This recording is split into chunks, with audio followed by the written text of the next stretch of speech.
Good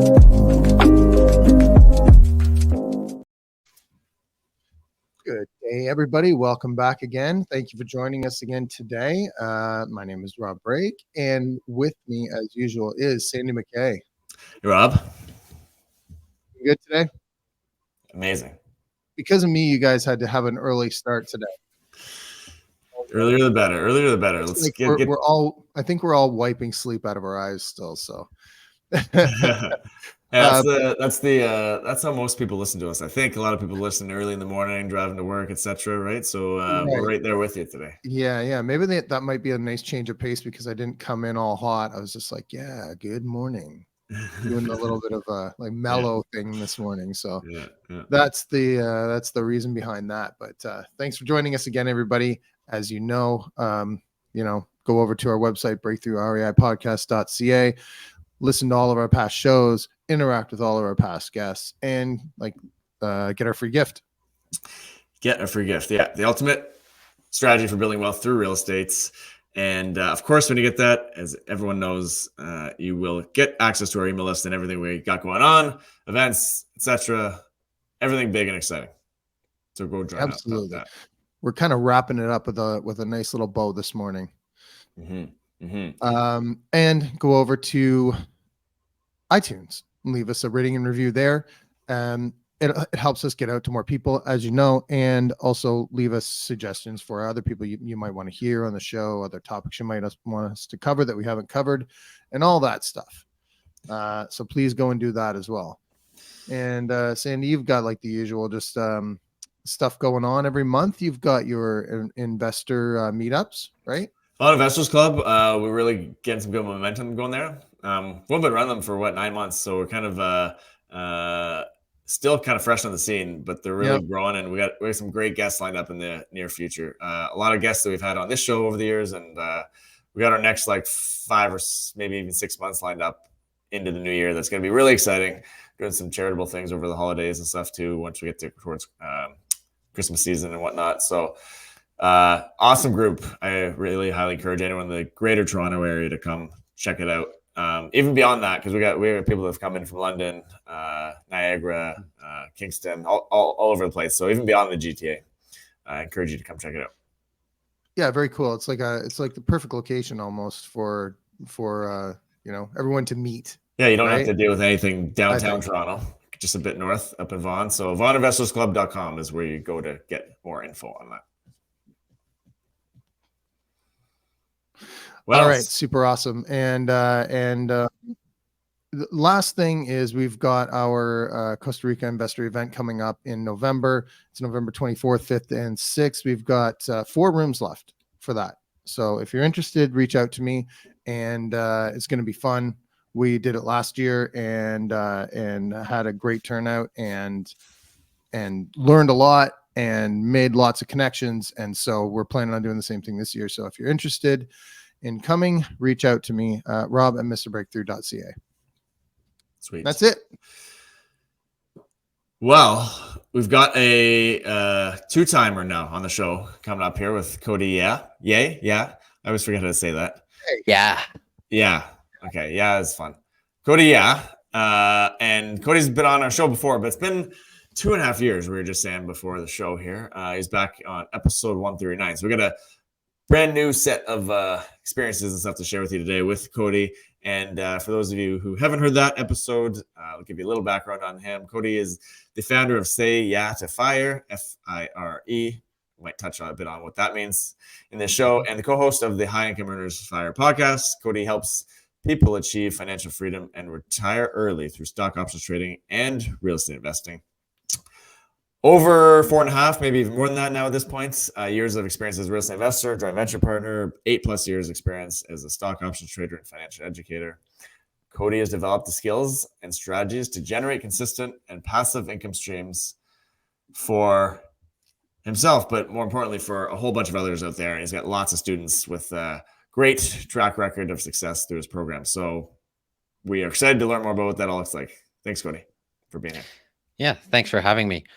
Just one thing I want to point out, first of all, is we rebrand our podcast from High Income Earners FIRE to Wealth Busters. Now it's all in person. We film in Bowmanville, and I believe Sandy will be on our next filming session. So, we can have all the links afterwards, and it's a lot more exciting because everything is in person, better conversation, and more raw and better connection. Awesome. And what's it called again? Wealth Busters. Wealth Busters. Awesome.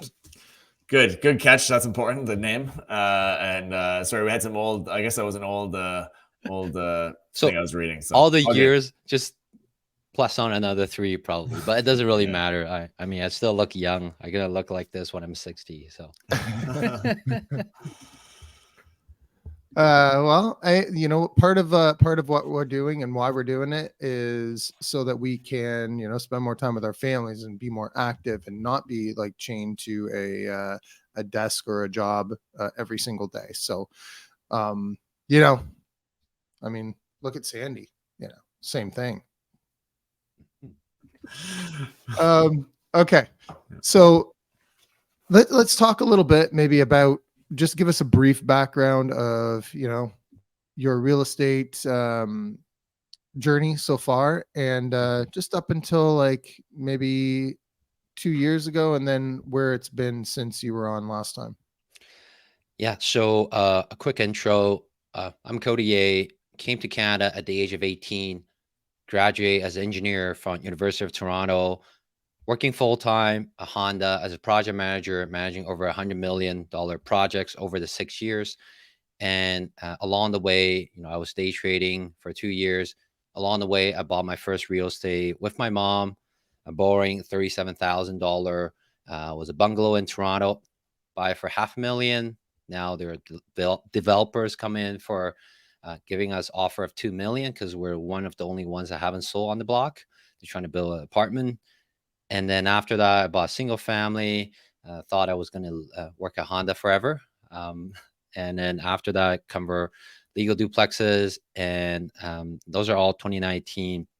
And then I took a break for 2 years on buying because I quit my full-time job, even though my trading income at that time I was already replacing my low 6-figure mid-management job. The bank doesn't like me, and at that time I didn't go out and take more risks on B lenders, so I stopped buying for 2 years. And then in 2022, then we bought another big lot that we converted the front house into legal duplex, and then we built a house, the full house in the back, which is 1 square feet smaller, but in terms of volume, it's actually much bigger, and we are doing Airbnb with that. And unfortunately, with all the help from the Airbnb arbitrage guru and friends, we're killing it since May this year, super host in 1 month. And that's pretty much the whole nutshell of my real estate journey so far. Well, that's an interesting little tidbit that you tried to like skip over there. But arbitrage, do you want to explain that to people and how that works? So I have about 10 guesses on my podcast talking about arbitrage. I'm not the guru. I just went through a boot camp over the weekend. So that is the part where Claudette is really good at it. I'm helping her scale. I gotta hire her a COO. I just learned from experiences that instead of hiring from bottom up, now I gotta hire from top down, a lot faster, less hassle, and just a better way to grow. So when you ask what's Airbnb arbitrage, I hope I can explain it the best. I'm not the expert at that, but it's basically we are renting out properties from landlords that are supposed to rent out for long term. And because of whatever reasons, they couldn't find tenant, or they just want someone else to manage it and pay them the market rent, or maybe a bit above the market rent. They want to have the ability to go in and do maintenance or check very frequently. So they rent it to someone like us. We sign a contract, disclose everything, tell them exactly what we're going to do. We take it, and then we turn it around and furnish it the way we want it to be, that we think is going to be appealing on Airbnb. And then we make higher rental income on the short-term platform. And then we make the difference of that. And that's pretty much what you call Airbnb arbitrage. Yeah, that's a really interesting thing, and I know, like you said, that's not your specialty, so we won't dwell on that too much. But it's interesting that you guys are doing that too. So yeah, we're just kind of leveraging our Airbnb experience and all my past podcast guest experience, and a lot of them has all the way from 30 units to 300 units. And I know there's something there, and there is a lot. You can scale a lot faster, and in my opinion, it's a lot less risk because you sign a contract. If anything goes wrong, you can get out in 1 or 2 months, kind of thing. So it's not like if you buy a house and the regulation on Airbnb change in your area, then you have to pivot, and it's kind of hard to pivot from the short-term rental if you bought that place, right? Mm-hmm. A last question about this: how difficult is it to explain to the landlord like your idea and what you're trying to do, and how receptive are they to that idea in general? I haven't started calling people, but this time around, because of my connection, I'm gonna call the multifamily. People already only multifamily, and I already have connection and go from there. But for most people, if they're cold calling landlords, and probably have to get to that point, from what I heard, the ratio is really low, right? It's probably like 1 to 10 will probably be receptive, and then you gotta do send them the portfolio, your track record, what you have done, and kind of like collateral, why this will work for them. And they have to work for both sides, right? They have to have a need. And most of the time is probably, you know, they're either at the point, if they don't find someone nice, they're going to sell it, or their cash flow is upside down.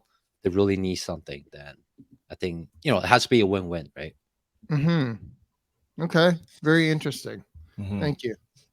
Well, I know we're going to talk a lot more about. I want to hear more about your stocks, your stock options, and stuff like that too. But we're talking about a few different topics right off the top here. So why don't you comment on, for listeners that don't know, what is FIRE? What does that mean? A lot of that's around a lot of your the stuff you do, and like what is it? But then what are some ways that people get there? What are ways that you've got there? Or you've seen other people get there? Like arbitrage might be a way. Real estate might be a way, stocks might be a way. There's all sorts of versions of that, right? But what are the ways that you've seen people achieve that? Yeah, I think, Sandy, you definitely know the FIRE. I saw on a lot of your branding as well. And, we're kind of on the younger side. Rob is really young too, but I think Sandy and myself a bit younger. And my version Thank of you. my version of FIRE is that we break down the wealth generating tools into fast money, medium or moderate speed money, and then slow money. And when we say FIRE, most of the time is because of the fast money has been replaced by not a lot of stream of income, but just a multiple stream of income. For example, fast money could be someone's T4 or an US W2, right? Your full-time job, or your T4A, or your business income, right? Or wholesaling, flipping, or said and done strategy. So why I say fast money? Because this money with our strategy, the cycle of turnaround money is about 0 to 20 days. So it's just like a paycheck. You get paid weekly or bi-weekly, not bi-weekly, once every 2 weeks. Right. So it kept coming in, because once you figure that out and you have a multiple stream of that, then you have the choice of pulling it back, or you have the choice of more proceeds, knowing that if you want to go do some flip project, doing some burr project, or building your business, then you always have money come in, and you're not making the desperate decision, most of the times wrong decision, right? So you take the fast money, the proceeds, to go to have the confidence of doing the moderate speed money that can, a typical burr can take a few months to a few years, right? And then you take those proceeds and you go buy the slow money, which is buying stocks, holding it for a long term, buying real estate, hold it until it has no mortgage, or just buying other business and hold it or something, right? So the fast, medium, and slow money. And the FIRE, which stands for financial independence and retire early, doesn't mean that you don't do anything, but just means that you have the option to have the time freedom, location freedom, and really the spirit freedom, so that you can do bigger things or decide not to do something for a while, just taking a break, just having that flexibility, having more option. It's a great explanation. So I love that concept of fast, medium, slow. Is that it? Yeah, fast, medium, slow. So because I love the topic of it, the concept, and I also see a lot of people maybe taking it in potentially extreme versions. Maybe that's good for them, maybe not. But there's a lot of people that I think get a little bit flawed in their approach to that. What are some ways that people screw that up and end up in tough spots by, what do those typically look like? I guess people like maybe go over. Can I don't know. you guys hear me? Oh, okay. We lost you there for a There you go. second. Yeah, sorry, something happened there. Okay. I think if we go right to the point where, let's say, in the real estate market, a lot of people thought the buy and holding, the cash flow, and for example, 3 years ago, each duplex pay you about $500 to $1,000, right? They're like, hey, if I have 10 duplexes, I can replace my $5,000 to $10,000 income. And all of a sudden, the interest rate rise double and all that. So there, a lot of them upside down, including some of my Leo duplex. If my loan value is now like 50% or less, then I'll definitely be more in trouble. So I think people mixing up the long term, the slow money with the fast money, and that's where the biggest problem is. And if we go to the stock world, why over the years, a lot of people like, Cody, like I thought I gonna get a financial freedom through, selling options on individual stocks. But the idea is that you are ready to own the stocks for long term. But some of the stocks go down so much that you're waiting, you're back holding. So you can't really sell options or sell the insurance contract to get the cash flow that you thought you were gonna get, right? And that's where you kind of mix the medium speed money with the fast money again. So I think a lot of times the time frame expectation of the strategy they're using, if they're mixing it up, right, then that could be a big trouble. Like, in my opinion, that's what I see. Well, I think one of the big things is a lot of other people um, like to be flashy, right? If they're presenting ideas like real estate on TV, everyone's seen late night whatever infomercials, or some people that are promoting like stock options and that kind of thing. It becomes very flashy, right? They present it like it's overnight, and that is where I think a lot of people get enticed by it, and then they expect that the returns are going to be instant, and that they're not going to have to wait, and they're not going to have to learn, and they're not going to have to invest their own time and education into something like this. Is just like a magic bullet, and the money starts to roll in. Yeah, I think that's very profound. You guys see a lot, just like myself. Um, there's there's the virtue of taking action right away, but as myself and my team, I was just talking with them, you know, yesterday again, and we talk about that over the years, is that we don't need to make the most amount of money, but we need to be the last one standing. And our job is to eliminate all the, not eliminate all the risk, but reduce anything possible and continue to reduce the risk so that we're more consistent, and we, based on the probability, try to increase the probability and deal with the black swan event. If it happened, we already have a plan going in and practice it on the back testing and all that. And I think the same thing can apply to real estate, right? Who would have thought that the interest rate will go double? But the smarter ones or the big funds, they're definitely doing those sensitivity analysis. If it double, what are we going to do? Shake off some of the smaller property, or what are we going to do to alleviate the situation? Yeah, it's something that a lot of people don't do much with their portfolios. They get to a point that they're replacing their income or whatever, they're replacing part of their income, whatever their initial goals were, right? But they don't. It's one thing I've learned a lot in the last few years for sure, was looking at some bigger institutions and just their mindset around investments is they are constantly looking at the downside Correct. and what does that look like in the worst case scenario, and how do we set this up for sustainability, not just. So that's where I think that FIRE concept might come in and be challenging for some people. They set it up to retire early, perhaps. Mm-hmm. And not necessarily for retire early with like sustainability. right? And that sustainability is kind of a never-ending journey, right? It's always, you always got to be analyzing and looking at the different factors that come into this, right? It's an ongoing thing. When you have a portfolio, you can't necessarily just fully retire early and just not do anything with it. You got to kind of analyze things at least as you're ongoing. Yeah, I think that's a really great point. The great thing about FIRE is that you can take a step back and more working on the business and take a higher level view of it.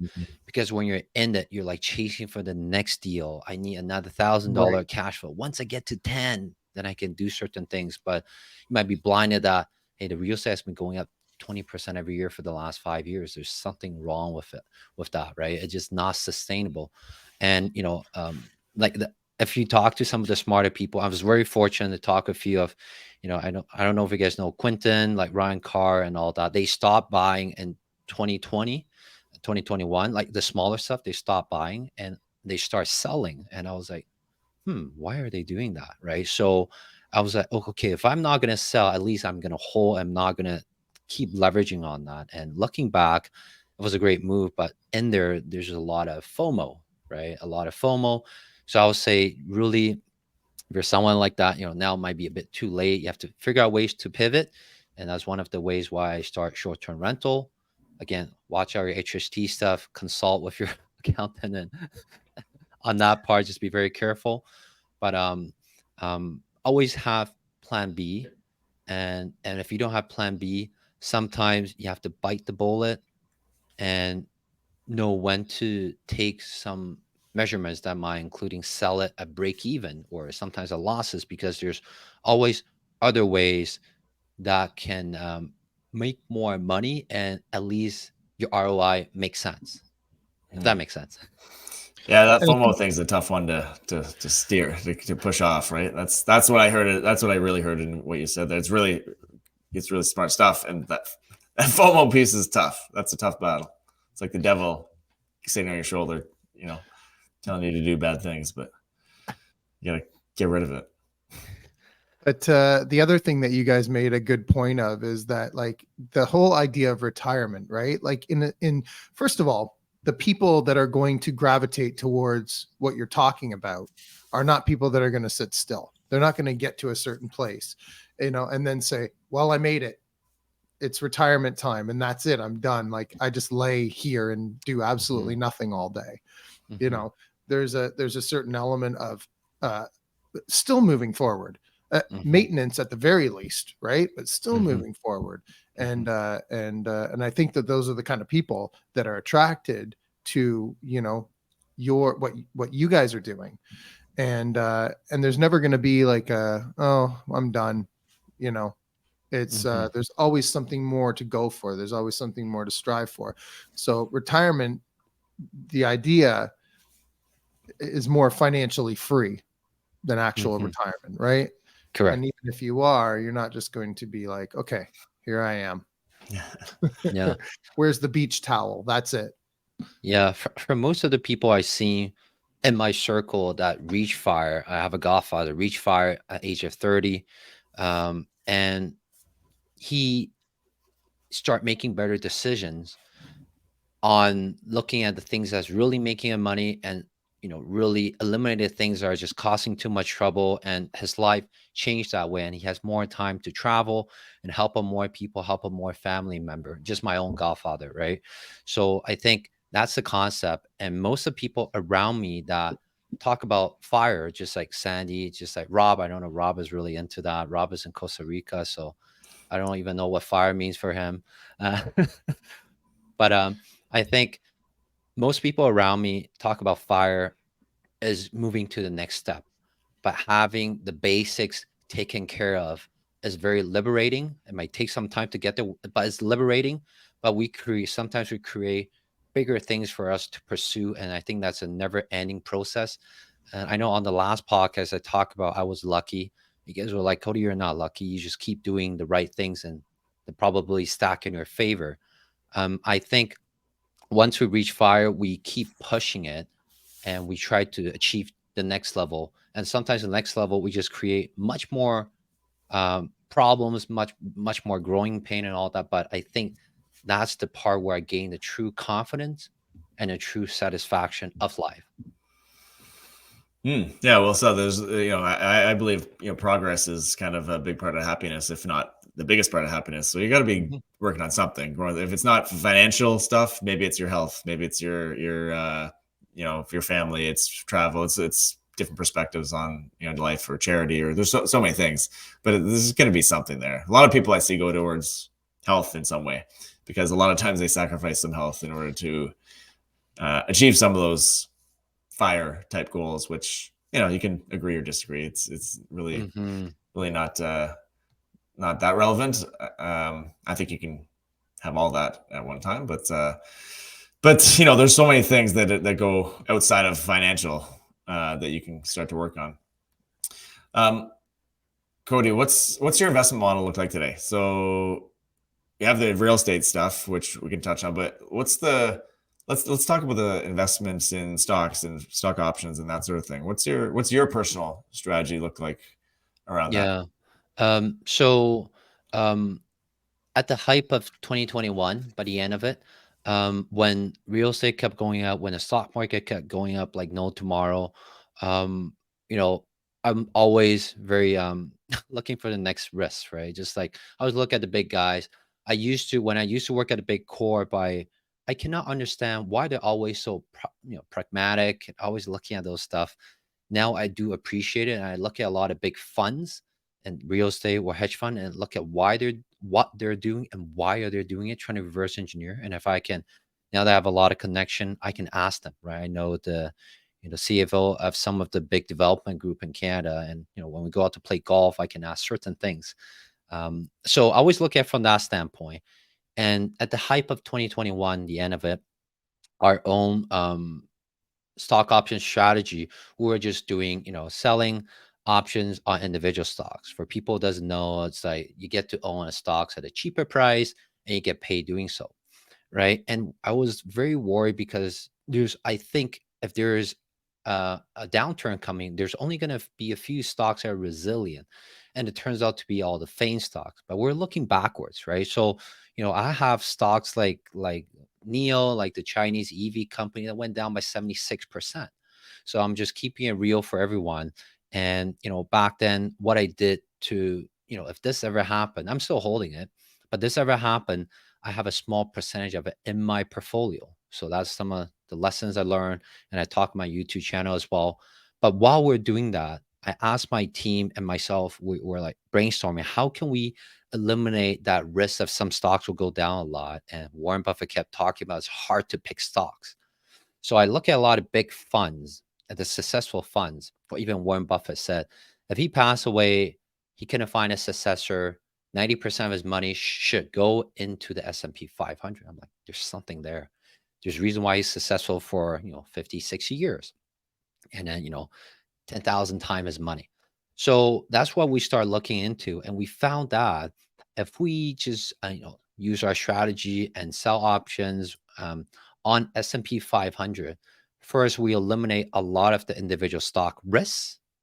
Second, we eliminate a lot of time researching all the stocks, who's in a company, what product they're doing. It's just the best 500 company in the world. And they get rebalanced, as in the ones that are not performing will get kicked out, the new ones will come in. So it's always the best 500 company. And of course, because of that strategy, um, we don't need to buy the stocks earlier. That means the broker cannot force us to buy the stocks earlier if another COVID happened. So we find all those things of how to eliminate all the risk. We have more control, more consistency, and that's where we come up with our said and done strategy. And we've been running it for 1 year and 9 months. And so far, my own account, so I'm part to make 40%. Right now, it's about 37. I show it on YouTube, Instagram. I'm planning to run that account for 10 years. No money in, no money out. First money goes in, that's it. I'm gonna run it for 10 years. And all my friends slash students see it. It's not for bragging or anything. I'm just always looking at if there's a crisis happen, I want to show everyone, what's going on, the transparency of it, to build the trust and to, keep all transparent, right? That's interesting. Look out for that. How can people keep track on that? It's on YouTube. Like Oh, YouTube. every month, my videographer come film with me. I literally screen record. I used to actually screen record the whole login, and then my lawyer, my accountant's like, Cody, don't do that. Like I literally have my whole login and then just pre-populate it and go. I told my videographers like, don't edit anything, and he's like, Cody, you only have 1 minute. I'm like, okay. Every time is like 2-3 minutes. So you're some long form like log in the entire account, show everything. But usually every month or two, I update on the ROI and what has happened, why did it happen, right? So in June, my account went down from 32% down to 22 to 24 because the market rallied too fast. And our position are usually neutral, so we make money regardless. Even if the stocks don't move or S&P 500 don't move, we make money because we're insurance seller. But because the market moved too fast, we don't like it. And I have to make a decision of whether I'm going to make an 8% stop loss or am I going to active manage it? Right. And for me, I'm a little bit more proficient at this. I have more confidence at this with all the experience and all the research. Again, I'm always being very risk averse and look for the next stuff. But we do active managing, so my account went back from 32 down to 24, back up to 32, 34 in 2 weeks, right? And but I have other friends that just decide to take a loss, right? And the idea is that if you make, if I make 32% up to that point, if it's down 8%, it's still 24, and you can regroup and then think how you're going to move forward. Are you going to put in more position? But they have the option for that, right? Because of our probability. It's like every 4 years, there's going to be a big correction of 30%. Every 2 years is probably going to be a 10 to 15%. Every 1 year is going to be about 110%. So based on all the probability, we're always preparing for it and continue to eliminate more risks if it happened, know what to do if it happened. So on YouTube, how do they find that? Oh, it's Cody Yeh Investing. So first name, last name, investing. I post shorts once per day and long form once every week. I try to. Sometimes communication with my videographer might be off a little bit, but usually once every 2 weeks for sure. How do you use it's a great segue to, because we wanted to ask you a little bit about how you use social media to show value, and what does that actually look like? Because you do a good job of this, and that's why people listening should definitely go follow you on, at least on YouTube, Instagram, wherever the heck else you are, because you have some great content. I know we're just scratching the surface around all these sort of topics here today with you, and for sure people are going to want to go learn more. So yeah, where do they find you best? But how do you utilize content? Yeah, so type in Cody Yeh even on Google. I think TikTok, LinkedIn, Instagram, Facebook group, YouTube, like anywhere, whatever you guys like, or even podcasts, right? We have a podcast called Wealth Busters. We started up. Sandy's going to be on, so follow that if you guys love Sandy. Rob is going to come back on maybe later on. But the way I use social media is to build trust, to show people that I'm still in business, and to create value. That could means actual information value or entertainment value. And I think if you combine both together, it's actually very powerful, because you create some humor at the same time, some value. That doesn't always work in favor, and we're always tweaking. And the algorithm on the social media could change. But I am not one of those persons. I need 1 million followers. If I get there, my influence will be a lot bigger. But I rather focus on the right things I'm passionate about, the right things I'm doing on my own. Don't talk about things I don't know about, and build the trust from there, and really just documenting the journey, so that if it comes to the point that I'm gonna ask anything from our audience, they already know me. They already like, Cody, I feel I know you. And some people, if they when they got on call with me, I don't get on many calls now, but when I get on call with me, they're like, Cody, I already know you. But I'm like, what's your name? I'm so sorry. And that's the way I have application and all that. So I think that's where I just kind of, that's the cost I put in to show people, bring people value, and always think from that standpoint is what can I provide? Keep throwing out good golden nuggets, humors for free. And, every now and then I do ask for something, right? So that's where all the trust will convert. I like it. And absolutely. I mean, if you provide value to people, then they're going to, I guess, instinctively seek more, from you. So that's a really good and important piece of it. Um, let's talk about some of your big goals for the future, Cody.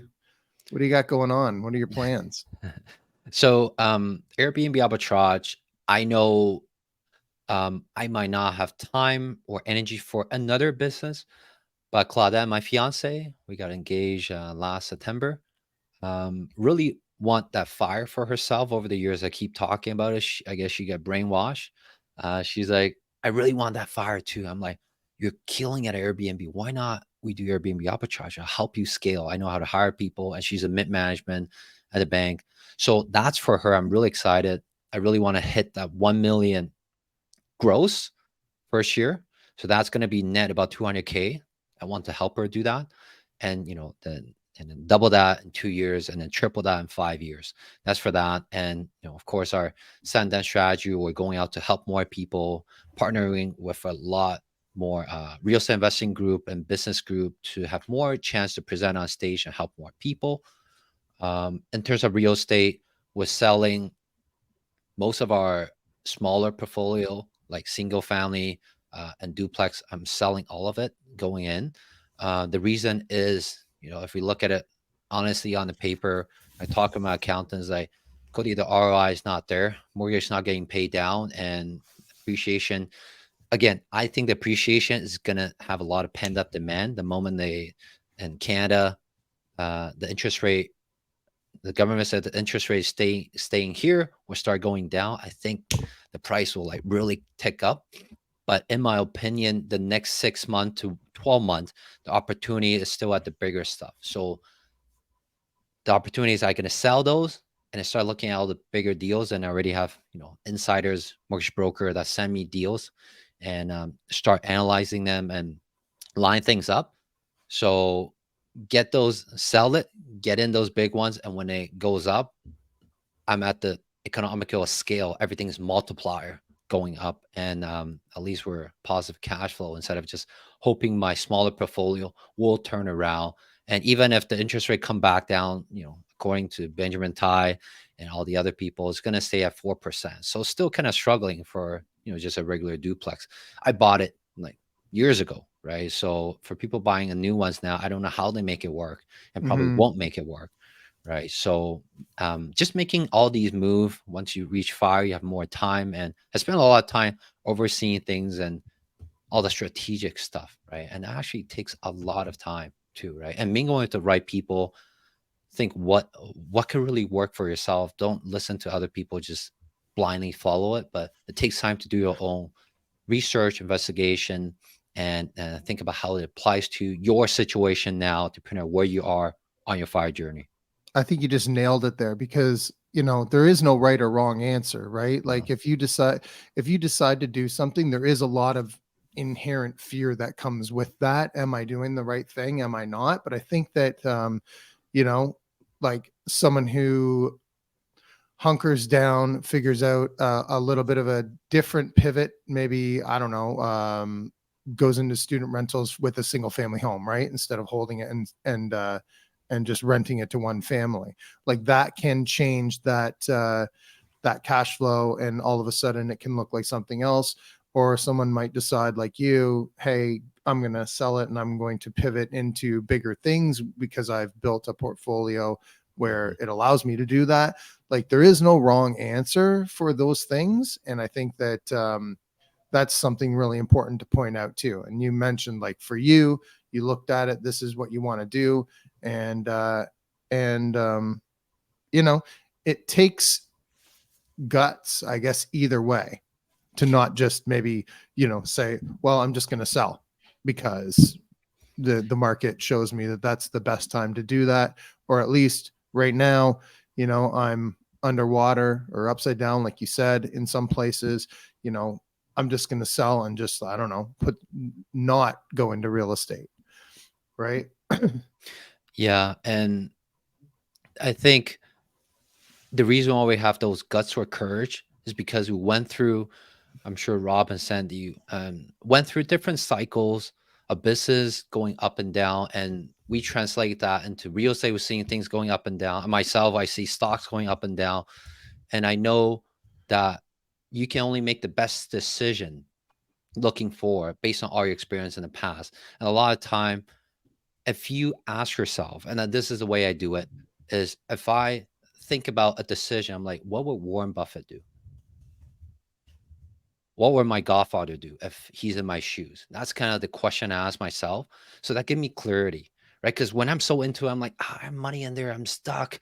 I got to show the social media about this. But you're like, well, what would be a smart people do? What were you 10 years from now? What would you do to thank yourself? And I think Right. that give you perspective and that give you the courage to do the right thing. And most of the time, that would be the best decision, not coming from scarcity, desperation, but from the future self, right? And I Yeah. think most of the time the decision will be much better. And it is interesting. Even I've heard, like, I used to listen to a podcast, and the guy's advice was just like, when you get to a situation like that, just ask yourself, if I did know the answer, what would it be? And it just like makes you think a whole different way, right? So awesome, man. Thank you for that. How can people reach out to you? They want to learn more about all this stuff. I know you mentioned it now. Just put Cody Yeh in any social media. He does pop up a lot. Yeah. I did that earlier this morning. I think the Actually, first 5 pages. mention your course quickly, because you have a course coming up that's We have a boot camp coming up on September 23rd, but I think by the time this comes out, it's over. This is the second boot camp we ran, and really helping out beginners and people who might get hurt in the past from stock investing or stock option investing, and really introducing our set and done strategy. How do you eliminate risks? Hey, you need to spend 10 to 40 hours to learn it. But in my opinion, I think it's the best 10 to 40 hours you can spend, because after that, you only need to spend 30 minutes per week. We're not picking stocks, no early assignment risks, and really eliminate all this volatility from just focusing on S&P 500. So, if you're someone like that, want to join the next one, let us know. We do have a wait list for it. Just message me on Instagram, Facebook, or even send me an email. I believe I'll leave the links with you guys in the bottom for people to get on the email list, the Facebook group, or just book a call and fill the application if it's the right fit, right? awesome. Yeah. Thanks for coming back and sharing all this again today with us.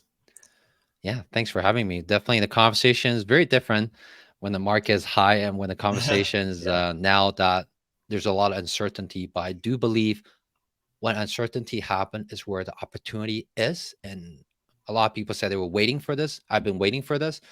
But I think now is the time to really think about and take action. How do you capitalize on this? And might not be the prettiest thing, but I think 5 years from now, yourself or your family will really thank you for it. I think, and that's we got two great examples with you now, because we got the 2021 February where everything's on fire and going through the roof. And then we got end of the year 2023 here, where it's a totally different feel and economy. So I think the conversations, if someone were to go back and listen now and listen to this one, is going to be very different, but very lots of insights, Helpful. lots of good lots of perspective insights for sure. Yeah. Sandy, how can people reach out to you? Kind of similar to Cody. They can find me pretty easily. Google me. But it's Sandy McKay is usually my my tag there. So it's Sandy McKay on social medias, or sandy@freedomreps.com. And people can reach me at rob@mrbreakthrough.ca. Thanks again, guys. We'll see you next time. Thank you.